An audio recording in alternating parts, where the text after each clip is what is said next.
नमस्कार। मैं सोनाली राजप्रभा आप सभी का स्वागत करती हूँ।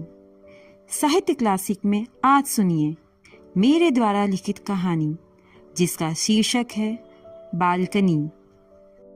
प्रस्तुत कहानी एक स्त्री के मन में चल रही उधेड़ बुन को उजागर करती है। रात के 11:30 बज रहे हैं। यह पहली बार है जब मैं उसके घर आई हूँ। उसके शहर आना था काम के सिलसिले में। उसने फ़ोन पर कहा था, जब पिछली बार आप यहाँ आई थी तो मुझे पता तक नहीं था। इस बार मेरे यहाँ आपको हर हाल में आना है। अब तो मेरा अपना घर भी है। उसने कुछ महीने पहले ही यह फ्लैट खरीदा है, शहर के आउटस्कर्ट्स में। अच्छा है, 8वीं मंजिल पर। सबसे अच्छी मुझे उसके घर की बालकनी लगी, जहाँ अभी हम दोनों बैठे हैं। सामने पूरा खुला आसमान नजर आ रहा है। खामोशी है, ऊंचाई है और खालीपन का सुकून भी। यह नीरवता मेरे लिए सुकून भरी है, यह तो तय है। लेकिन उसे यह उतना ही भा रहा है, इस बात पर संदेह है। वह ऐसा है ही नहीं, शांत गंभीर रहने वाला। ऐसा वह कहता है खुद के बारे में। मैं तो हंसता रहता हूँ बात बेबात, पार्टियों की शान हूँ। कुछ अच्छा हुआ तो सेलिब्रेट कर लेता हूँ और कुछ बुरा तो एकदम से चुप हो जाता हूँ। ये एक ही रात है हम दोनों के पास साथ बिताने के लिए। कल शाम की ट्रेन से मुझे वापस चले जाना है। आज पूरी रात बातों का सिलसिला चलेगा, यह हमने पहले से ही तय कर रखा था। कई महीनों पहले जब ऐसी ही चुप अंधेरी रात में हम चैटिंग कर रहे थे। दरअसल वह परेशान था उस रात, बेचैन, अव्यवस्थित, कंफ्यूज्ड। यूं कहना चाहिए उन दिनों। हाँ, वह कई दिनों से ऐसी ही परिस्थितियों से गुजर रहा था। वह कॉफी कलर के बीन बैग पर बैठा है। फिर अचानक से उठा और मुझे बैठने के लिए कहा, नहीं तुम बैठो वहां, मैं यहीं ठीक हूं। मैं बालकनी में बिछे गलीचे पर बैठ गई, पालथी मारकर एकदम रिलैक्स, आसमां को देखने लगी। देखा, आसमां ने मेरी सुन ली। वह किसी सोच में था। मैं समझा नहीं, क्या सुन लिया? वह सोच के घेरे से बाहर आया। यही जो आज हम दोनों यहाँ बैठे हैं पूरी एक रात के लिए तुम्हारे घर की बालकनी में। ओ हाँ, समझा। मुझे तो लगता था आप यूं ही मुझे संभालने के लिए झूठे आश्वासन दिया करती हैं। एक ऐसी उम्मीद जिस पर मुझे क्या, शायद आपको भी भरोसा नहीं था कि एक दिन हकीकत में भी होगा ऐसा। सच में यह सपने के सच होने जैसा है। मैंने उसकी ओर देखा। हम दोनों की उम्र में 4 साल का फासला है। हम दोस्त हैं, करीबी दोस्त, जो एक दूसरे के सीक्रेट्स जानते हैं। उन दिनों जब वह अवसाद में था, गहरे अवसाद में, इतना कि उसने अपनी जिंदगी को खत्म करने के बारे में भी सोच लिया था, तब मेरी बातों ने उसे हौसला दिया। वह एक रात बहुत भारी थी हम दोनों के लिए। जितना उसके लिए मुश्किल था अवसाद और तनाव को अकेले झेल पाना, उतना ही मेरे लिए मुश्किल था दूर रहकर उसे संभाल पाना। तकरीबन रात के 3 बजे तक मैं उससे लगातार संपर्क में रही, कॉल पर, चैट पर। बस किसी तरह रात गुजर जाए, मैं इसी कोशिश में लगी रही। क्या कहा था मैंने? Life gives many surprises, you never know. लेकिन मेरी लाइफ में कुछ भी ठीक नहीं चल रहा। अब भी सब कुछ पहले जैसा है, बिखरा हुआ।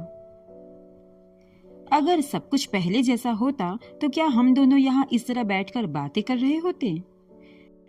मुझे एहसास हुआ यह बात नहीं कहनी चाहिए थी। क्यों उसे बार बार उस रात की याद दिला रही हूँ? अगर मैं तुम्हारे पास होती इस वक्त तो पूरी रात बैठकर हम बातें करते बालकनी में। हाँ तो आ जाइए यहाँ। आऊंगी, जरूर आऊंगी। लेकिन कब? बहुत जल्द। बस हमेशा यही कहती हैं आप, बहुत जल्द। मेरी एक बात मानोगे? हाँ कहिए। अभी बालकनी में जाओ, आसमान की ओर देखो, मुस्कुराओ, आंखें बंद करो और इमेजिन करो कि हम दोनों उसी बालकनी में बैठे हैं। हमारे पास पूरी रात है। महज 10 सेकंड के अंदर मेरी स्मृति में सारी बातें कौंध गई, पर उसके सामने मैंने दोहराई नहीं, बस मुस्कुरा दी। वह पिछले 10 सेकंड से मुझे ही देख रहा है। शायद उसका मन भी इन्हीं बातों को दोहरा रहा है। आप खुद को कैसे संभाल लेती हैं अगर जिंदगी में सब कुछ ठीक नहीं चल रहा होता है तब भी? उसके इस सवाल का जवाब है मेरे पास, लेकिन मैं चुप रहना चाहती हूँ। एक उलझन सी महसूस हुई। कई बार हम जो महसूस करते हैं उसे शब्दों में बयान नहीं कर सकते, तब भी नहीं जब सामने वाला आपके सारे राज जानता हो। या कि शायद शब्दों में तो कह जाऊं, लेकिन मन में यह संशय रहता है कि शब्द मन की उन भावनाओं को सही अभिव्यक्ति दे पाएगा या नहीं। पहले ही उसे बुरे हालातों से बाहर निकालने के लिए कितनी बातें समझा चुकी हूं जीवन के दर्शन पर। आज नहीं, आज चुप रहूंगी। कोई लंबा चौड़ा व्याख्यान नहीं जो उसे बोझिल लगे। उसने अपनी कई बातें बतलाई हैं, सीक्रेट्स। आज की रात हमने एक दूसरे को सुनने के लिए तय की है। मैं उसके चेहरे को पढ़ने की कोशिश करने लगी। दिल से पूछी, क्या मैं इसे पसंद करती हूं या उससे भी ज्यादा कुछ है? प्रेम? नहीं, मैं उससे प्रेम नहीं करती। ऐसा सोच लेना या मान लेना जल्दबाजी होगी। हम दोस्त हैं, करीबी दोस्त। एक सम्मोहन है जिसे महसूस करती हूँ जब भी उसका ख्याल जहन में आता है। ये सम्मोहन सुकून देता है। इस बात का सुकून कि वह मुझसे भावनात्मक रूप से जुड़े या न जुड़े, लेकिन कोई ऐसा है जिससे मैं कभी भी कहीं भी मानसिक संवाद कर सकती हूँ। मुझे वो सुन रहा है। किसी भी तरह से व्यस्त रहूं, वह स्नेहिल नजरों से मुझे देख रहा है। मन में सवालों का जो बवंडर उठता है, उनके उत्तर मैं नहीं वो दे रहा है। उदासी में अगर आंसू छलक पड़ेंगे तो वह मुझे आश्वस्त कर रहा है, मैं हूं ना हमेशा साथ। मुस्कुराओ तुम, क्योंकि तुम्हें मुस्कुराते देख कोई और भी है जो मुस्कुराता है। उसने मेरी ओर देखा। उसकी आंखें अपने प्रश्न का उत्तर मांग रही थीं। उसकी आंखों में देखते हुए मैं बोली, मैंने ही अपने आप को संभाला था। कॉलेज के लिए निकलने वाली थी कि उसने कहा, कोई है जिसे वह पसंद करता है, उसमें वह सारी खूबियां हैं जैसा जीवन साथी वह चाहता है। मन की तह में सपनों के घरौंदे टूटकर दफन हो गए।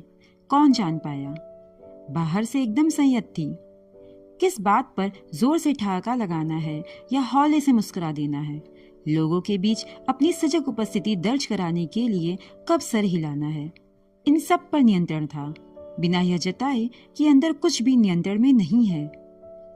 कटी पतंग की डोर को पकड़ने की कोशिश में बेलगाम भागी जा रही थी, लेकिन सबकी नजरों में स्थिर खड़ी थी, मानो बाकी दिनों की तरह ही वे दिन भी गुजर रहे हैं। बिल्कुल सामान्य, कुछ अलग नहीं, कुछ खास नहीं। यहीं इसी तरह जिंदगी हमें नए सबक पढ़ाती है। हम अभिनय करना सीख जाते हैं, खुद ब खुद, और बहुत जल्द यह दिखावटी अभिनय हमें भीतर से इस कदर बदल देता है कि हम अपनी ही वास्तविकता को पहचान नहीं पाते। छद्म खोल में खुद को सुरक्षित महसूस करते हैं, जबकि सच तो यह है कि भीतर ही भीतर हम टूट रहे होते हैं। फिर एक दिन हमारे अस्तित्व की इमारत भुरभुरी मिट्टी का ढेर बन जाती है। कुछ पल चुप रहकर वह बोला, मैं ऐसे ही तो जी रहा हूँ, कहाँ जा रहा हूँ समझ में नहीं आता, जैसे चलते चलते कहीं भटक गया हूँ। पीछे पलट कर देखता हूँ तो आंसुओं से भीगे वो सभी चेहरे याद आते हैं। शायद उन दिलों को तोड़ने की सजा है ये। उसके चेहरे पर हिकारत के भाव उभर आए। और तुमने अपनी सजा खुद ही मुकर्रर कर ली? कुछ ऐसा ही समझ लीजिए। एक लंबी निश्वास, कुछ पल की खामोशी। फिर उसने पूछा, आपको कभी गिल्ट फील हुई है? कुछ ऐसा जिस पर आपको पछतावा हो, अपराध बोध हुआ हो अपने किए पर, जिसे आप गुनाह मानती हो। ड्रिंक का ग्लास मेरे हाथ में यूं ही थमा था। उसके किनारों पर मैंने उंगलियां फेरी। हाँ, हुआ है गिल्ट, और उसके लिए मैं ईश्वर से कई बार माफी भी मांग चुकी हूं। उसकी आंखों में सीधे झांकते हुए मैंने प्रश्न किया, लेकिन तुमने अपने किए गुनाह के लिए कभी माफी नहीं मांगी, और इसलिए तुम मुझसे यह पूछ रहे हो, है ना? इतनी दृढ़ता से मैंने ये बातें कही जिन्हें वह झुठला नहीं सकता था। उसने नजरें घुमा ली और आकाश की ओर देखने लगा। इतना कुछ मैं नहीं सोचता, या शायद मुझ में इतनी समझ ही नहीं। उसने आधे भरे ग्लास को एक ही घूंट में खत्म कर दिया। ठीक इसी तरह मेरे सवाल को भी। कुछ लोगों के लिए कितना आसान होता है खुद को बचा लेना। कितनी चतुराई से एक ही वाक्य में उलझे हुए प्रश्न का एक सपाट उत्तर देकर बच निकलते हैं। पता नहीं, या कि मैं इतना कुछ नहीं सोचता। ना जाने क्यों इस जवाब से मुझे थोड़ी चिढ़ महसूस हुई, यह जानते हुए कि वह इस सवाल से बचने की चेष्टा नहीं कर रहा, बल्कि इस प्रश्न के उत्तर की आशा भी वह मुझसे ही कर रहा है। उसे खुद पर भरोसा नहीं कि वह अपनी उलझन को ठीक से व्यक्त कर सकता है। मैंने कहा, बात समझने और सोचने की नहीं है, बात ठहराव की है। हम केवल भागना चाहते हैं अपनी मुश्किलों से, सवालों से, विपरीत हालातों से, और उन लोगों से भी जिनके बारे में हमें लगता है कि वह हमें नहीं समझ रहे, लेकिन हम खुद भी कहाँ रुककर समझने की कोशिश करते हैं उन्हें। वह चुप रहा। शायद उसने मेरी बात पर ध्यान नहीं दिया, या कि वह नहीं जानता क्या कहे। मैंने मन ही मन खुद को हिदायत दी, याद रखना है, ऐसी कोई बात नहीं कहनी जो उबाऊ लगे। उसने जेब से सिगरेट निकाली और उंगलियों बीच रख उसे घुमाने लगा। ओह, तो तुम सिगरेट भी पीते हो? हाँ, कभी कभी, बस यूं ही। इस यूं ही का मतलब मैं बखूबी समझ रही हूं। जिन सवालों के जवाब वह दे नहीं सकता, उन्हें सिगरेट के धुएं में उड़ा देना चाहता है। कब से पी रहे हो? उसके जाने के बाद। किसके? महक के? उसने इनकार में सर हिलाया। नहीं, अंजना। अच्छा, तो महक से पहले भी कोई थी तुम्हारी जिंदगी में? आज एक और सीक्रेट जानेंगे आप मेरा। Everybody has their own secrets, my dear. Everybody, you know. मैं आंखों से मुस्कुराई। मेरी आंखें मेरी बातों का समर्थन कर उसे यह विश्वास दिलाना चाहती हैं। May be. उसने कंधे उचकाए। शायद होते होंगे सभी के। मेरे इतने सीक्रेट्स हैं कि उनका 1% हिस्सा भी आप नहीं जानती। कौन जान सकता है किसी के अतीत को, जब तक सामने वाला अनुमति न दे। मन में ही कहती हूं। अलग होने की वजह? उसे अपने करियर के लिए दूसरे शहर जाना था, मुझे कहीं और। बस अलग होना पड़ा। डिप्रेशन से निकलने के लिए मैंने सिगरेट पीनी शुरू कर दी। उसकी शादी हो चुकी है। आज भी जब हमारी बात होती है तो वह रोती है। मैंने कोशिश की पीना छोड़ दूं, लेकिन नहीं होता मुझसे। मेरे मन में अंजना की छवि उभर आई, उसकी वह सूरत जब वह फोन पर रोती होगी, और इस वक्त जो शख्स मेरे सामने बैठा है उसके चेहरे पर उभरे दर्द को मैं पढ़ने लगी। जो हमेशा हंसी विनोद करता हुआ दिखता है, उसके दिल में कितना दर्द है। क्यों नहीं रो लेते तुम भी? विषाद की जितनी परतें जम गई हैं मन में, कुछ तो धुलेंगी। तुम वर्तमान परिस्थितियों से बाहर निकलना चाहते हो, लेकिन उसके लिए किसी भी प्रकार का यत्न नहीं करना चाहते। तुम चाहते हो कि बस कोई जादू की छड़ी तुम्हारे हाथ लग जाए, जिसे घुमाते ही सारी समस्याएं सुलझ जाए। यही एक बात मुझे जरा भी पसंद नहीं। मनुष्य का सबसे बड़ा धर्म कर्म करना है। तुम वही तो नहीं करना चाहते। सोचने और समझने तक की जहमत नहीं उठा सकते, और चाहते हो कि सब कुछ बदल जाए। बदलता है, बहुत कुछ बदलता है, क्षण प्रति क्षण, लेकिन केवल तब जब हम सचेतन रूप से ऐसा चाहते हैं। जब हमें सजग तौर पर पता होता है कि वास्तव में हम चाहते क्या हैं। तुम चाहते हो कि चीजें बदल जाएं, लेकिन तुम यह नहीं जानते कि उनका बदला हुआ रूप कैसा हो। तुम्हें चलते जाना है, लेकिन पहुंचना कहाँ है यह ठीक ठीक तुम्हें पता ही नहीं है। तुम्हें यह समझना चाहिए कि मंजिल तय करने का हक रास्तों को नहीं, कदमों को है। रास्ते कई होते हैं, लेकिन हर रास्ते की मंजिल हमारी मंजिल नहीं होती। कुछ भी उससे कह न सकी। सारी बातें उसे बेमानी लगेंगी, जानती हूं मैं। उसने सिगरेट 2 टुकड़ों में की और एक और फेंक दी। ओह, तो क्या मेरे मन की सारी बातें उसने सुन ली? कहीं मैं रॉ में सब कुछ बोलती तो नहीं गई? या फिर यह मेरा भ्रम है? मन में चल रही किसी उलझन से खिन्न होकर ऐसा किया होगा। क्या चल रहा है उसके दिमाग में? उससे पूछना मुझे ठीक नहीं लगा, या कहीं मैं पकड़ी न जाऊं। बात को नया मोड़ देने के लिए दिमाग पर जोर लगा रही हूं। सामने बिजली के तार पर पक्षी का जोड़ा बैठा है। उनके पीछे दूर की इमारतों में जगमगाते बल्ब की रोशनी ने इस वास्तविकता को एक परछाई में बदल दिया है। सांझ घिरते ही सारे पक्षी अपनी अपनी नीड़ की ओर लौट पड़ते हैं, बेइंतहा शोर करते हुए। मैंने कई बार देखा है, उनके कलरव को सुना है। वे तेजी से अपने घोंसले की ओर लौटते हैं, इतनी तेजी कि मानो वे किसी दौड़ प्रतियोगिता में शामिल हों, या कि जैसे अचानक कोई तूफान आने वाला है और इसका अंदेशा उन्हें पहले से ही हो गया है। वे लौट रहे हैं, लगभग बदहवास भागते से अपने आशियाने को तूफान से बचाने के लिए।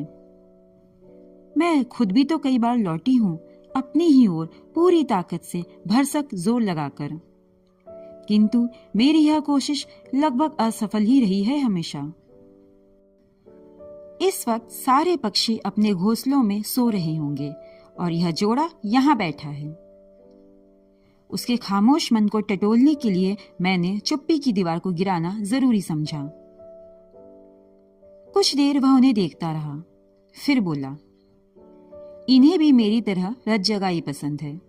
सुबह जब सब पक्षी घोंसलों से बाहर निकल सूर्य किरण के फूट पड़ने की गवाही देंगे, तब यह वापस लौट रहे होंगे अपने नीड़ की ओर।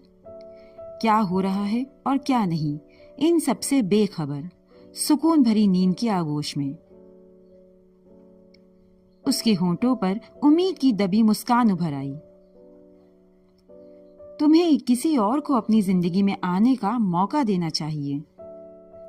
किसी के चले जाने से जिंदगी खत्म तो नहीं हो जाती। मेरी हो गई है।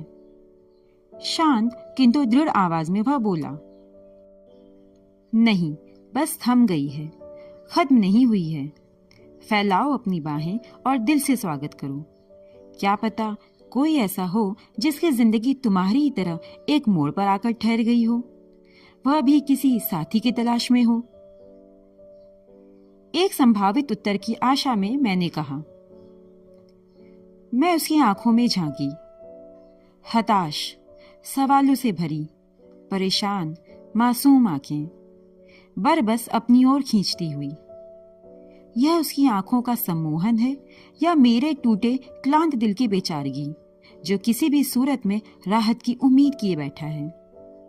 दिल खुद से संभलना नहीं चाहता, बल्कि उसकी इच्छा है कोई आए उसे संभाले, हौसला दे, उम्मीद दे, प्रेम करे। खब का जोड़ा प्रेमालिंगन है। मैंने कल्पना की हम दो जो यहाँ इस बालकनी में बैठे हैं, वह हम नहीं, एकांत प्रेम में डूबे वे पक्षी हैं, और वह जोड़ा पक्षी नहीं, हम दोनों हो गए हैं। वे हमारी और हम उनकी जगह हो गए हैं। उनकी यानी कि स्वच्छंद और उन्मुक्त जीने के लिए अपनी तरह से। वे बालकनी में बैठे हमें देख रहे हैं कि इस दुनिया में रहकर भी किस तरह एक अलग, नितांत भिन्न दुनिया को जिया जा सकता है।